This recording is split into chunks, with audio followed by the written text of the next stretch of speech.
Clap.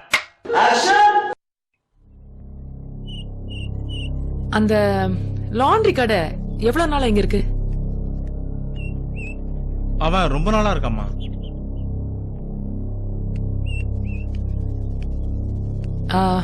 நீங்க இங்க எத்தனை வருஷமா கடை வச்சிருக்கீங்க? 4-5 வருஷமா போட்டிருக்கேன்.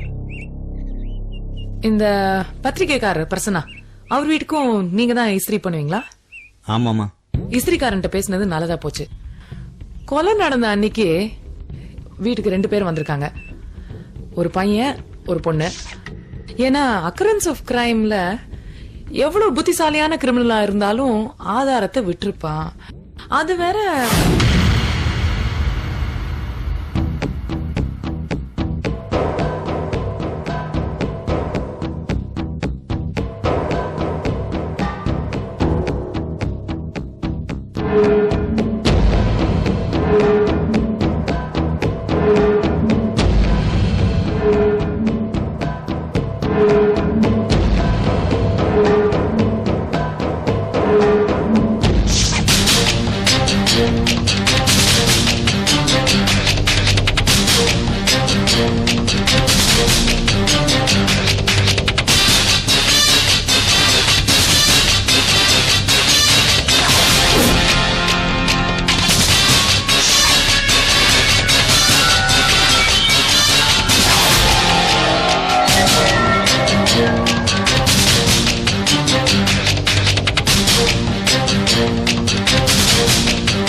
என்ன பிரச்சனை? ஐயோ, ஓகே.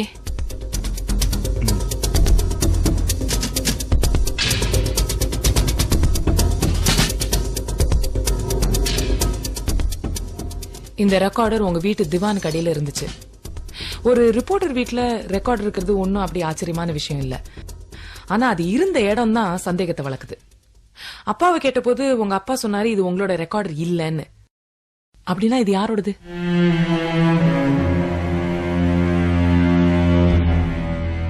இது எங்க எடிட்டர் பொண்ணு மதுபாலாவோட ரெக்கார்டர். எதை வச்சு சொல்றீங்க? எங்க ஆபீஸ்ல இருக்கிற ஒவ்வொரு ரிப்போர்ட்டர்கிட்டயும் ஒரு ரெக்கார்டர் இருக்கும். அவங்கவுங்க ரெக்கார்டர்ல அவங்கவுங்க பேரு இனிஷியல் போட்டிருக்கும். ஸோ இதுல எம்பின்னு போட்டிருக்கு. கண்டிப்பா இது மதுபாலோட ரெக்கார்டர் தான். சோ நீங்க செமினாருக்கு போயிட்டு திரும்பி வரதுக்குள்ள உங்க வீட்டுக்கு 2 பேர் வந்திருக்காங்க. அந்த 2 பேர்ல ஒருத்தர் மதுபாலா. ஏன்னா உங்க வீட்டுக்கு 2 பேர் வந்ததா அந்த இஸ்திரிக்காரன் என்கிட்ட சொன்னான். யாரு? கிருஷ்ணாவா? ஆனா 2 பேரும் சேர்ந்து வரலையா, தனித்தனியா தான் வந்தாங்களா. ஆனா ஒரு பொண்ணும் ஒரு பையனும் வந்தாங்க அப்படிங்கிறாரு. பொண்ணு மதுபாலா, அது தெரிஞ்சு போச்சு.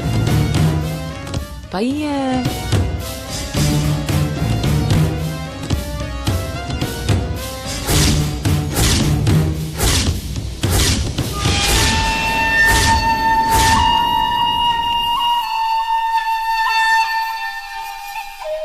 ரேகா. ரம்யா ரம்யா செத்தது எனக்கு முன்னாடியே மதுபாலாக்கு தெரியும்னு நினைக்கிறேன். என்ன சொல்றீங்க? ஆமா, அன்னைக்கு அவ பேசும்போது முட்டாள்தனமா பேசிய பிரசன்னா. இதுக்கு மேல நீ ரம்யாவும் சேரவே முடியாது. இனிமே உனக்கு டவுட் இல்லைங்க. கண்டிப்பா ரம்யாவை மதுபாலா தான் கொண்டு இருக்கா.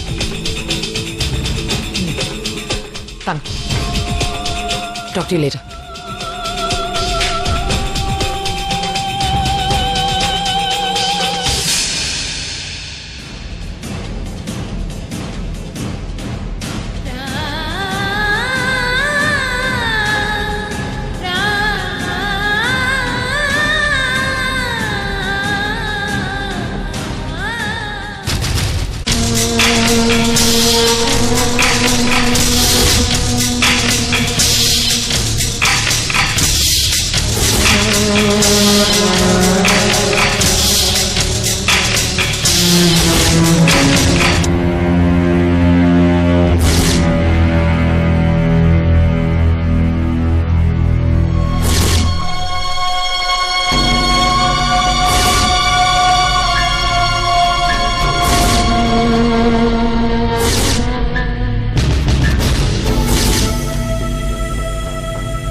இது என்னோட டேப் ரெக்கார்டர் இல்ல.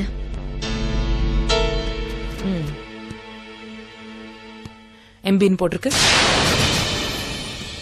என்னங்க இது பைத்தியக்காரத்தனமா இருக்கு? எம்பின்னா மதுபாலாவ தான் இருக்கணும்னு சட்டம் ஏதாவது இருக்கா என்ன? ஏன் மோகன் பாபு இருக்க கூடாதா?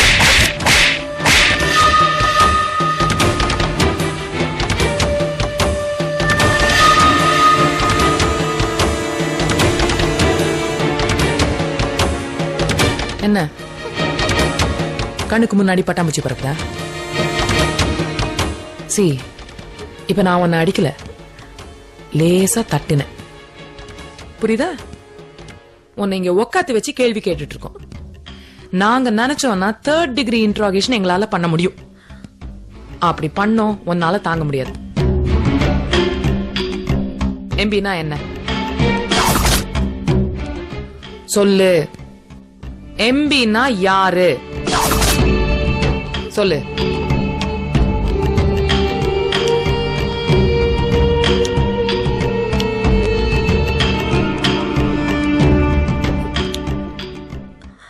அது நான் தான்.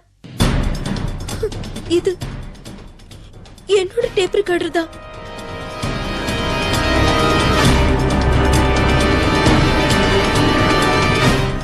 கொலை நடந்த அன்னைக்கு நீ எதுக்கு ரம்யா வீட்டுக்கு போன?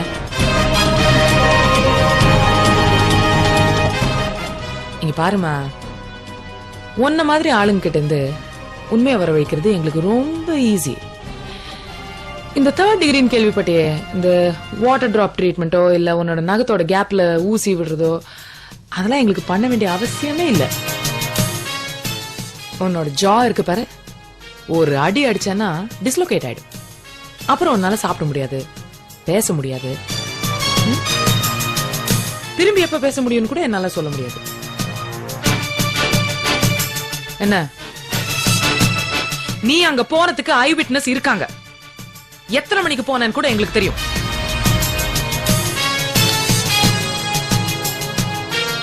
எதுக்கு ரம்யா வீட்டுக்கு போன?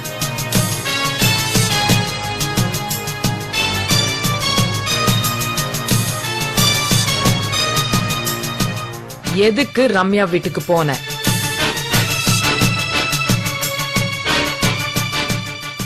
சரி, என்ன நடந்துச்சுன்னு நான் சொல்றேன். பிரசன்னாவுக்கு கல்யாணம் ஆயிடுச்சுன்னு தெரிஞ்சு கூட நீ அவனை வெறித்தனமா காதலிச்ச. அவனை அடையறதுக்கு நீ என்ன வேணா செய்ய தயார். அதனால ரம்யாவை நீ கொலை செஞ்சுட்டா பிரசன்னா அவனுக்கு கிடைச்சிடுவான்ட்டு நீ ரம்யாவோட கதைய முடிச்ச. ஆனா பதட்டத்துல உன்னோட டேப் ரெக்கார்டர் அங்க விட்டுட்டு ஓடிட்ட. இதானே நடந்துச்சு?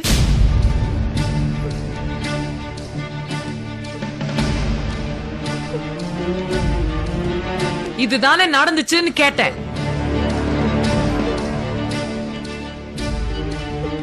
இல்ல மேடம்,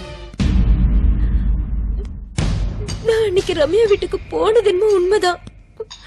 ஆனா அந்த கொலை நான் பண்ணல மேடம். அந்த கொலையை பண்ணது வேற ஆளு, வேற ஆளு.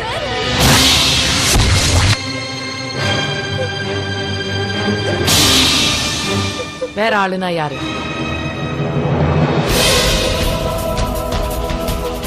வேற ஆளுனா யாரு? நான் அன்னைக்கு ரம்யா வீட்டுக்கு போனேன். அவகிட்ட சண்டை போட்டுட்டு திரும்ப வந்துட்டேன். அதுக்கப்புறம் எங்க அப்பா போன் பண்ணி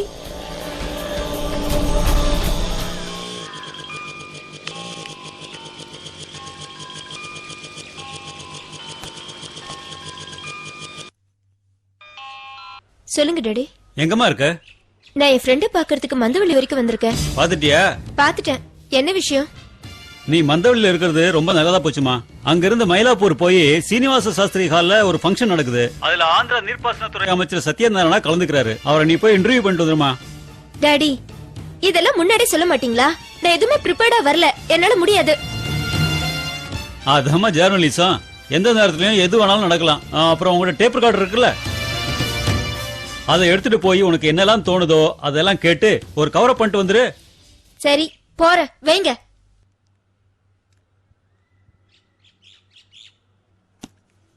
அப்பா இன்டர்வியூ எடுக்க போகணும்னு சொன்ன போதுதான் டேப் ரெக்கார்டரை தேடி பார்த்தேன். அப்பதான் தெரிஞ்சது அதை ரம்யா வீட்டுல விட்டுட்டு வந்துட்டேன்னு. ஷூ, என்ன பண்றது?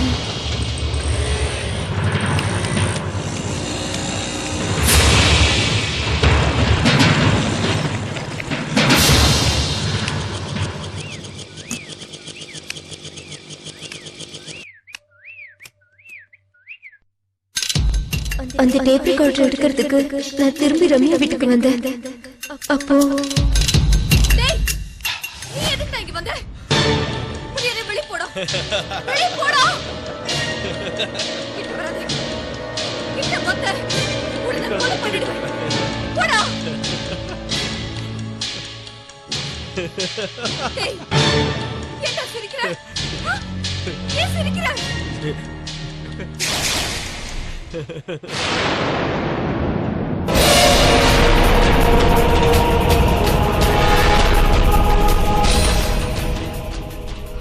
போடா. பொறுக்கி ராஸ்கல் போடா.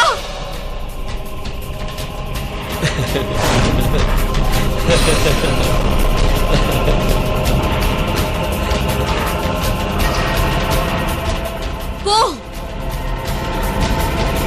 போடா.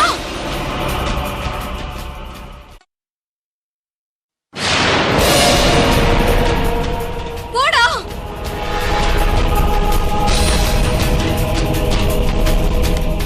இது பாரு, ஏற்கனவே நீங்க வந்து தகராறு பண்ணது தெரிஞ்சு என் புருஷனை வார்ன் பண்ணதோடு விட்டாரு. இப்ப மட்டும் நீங்க வந்திருக்கேன்னு தெரிஞ்சு அவர் உன்னை கண்ணந்தனமா வெட்டி போட்டுருவாரு. மரியாதை வெளிய போடா.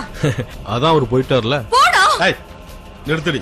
இத பாரு ரம்யா, மண்ணுக்கு போற என் உடம்பு அட்லீஸ்ட் உனக்காவது யூஸ் ஆகட்டுமே. சீ, பொறுக்கி, உங்க அம்மா ஒரு பொண்ணு தானே?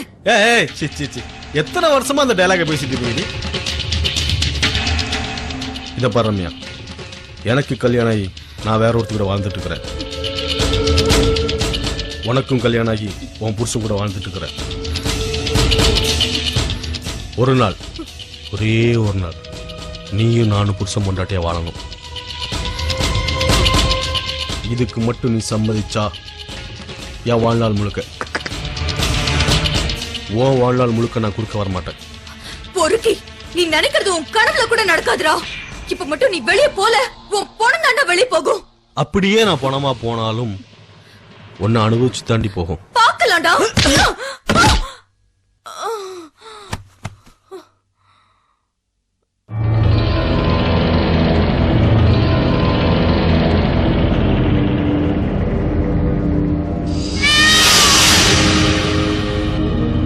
ரம்யா, ஏய்,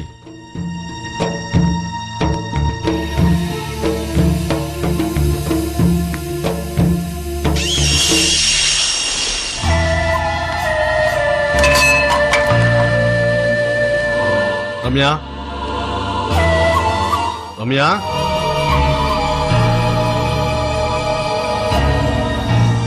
ரம்யா,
ரேகா IPS இல்.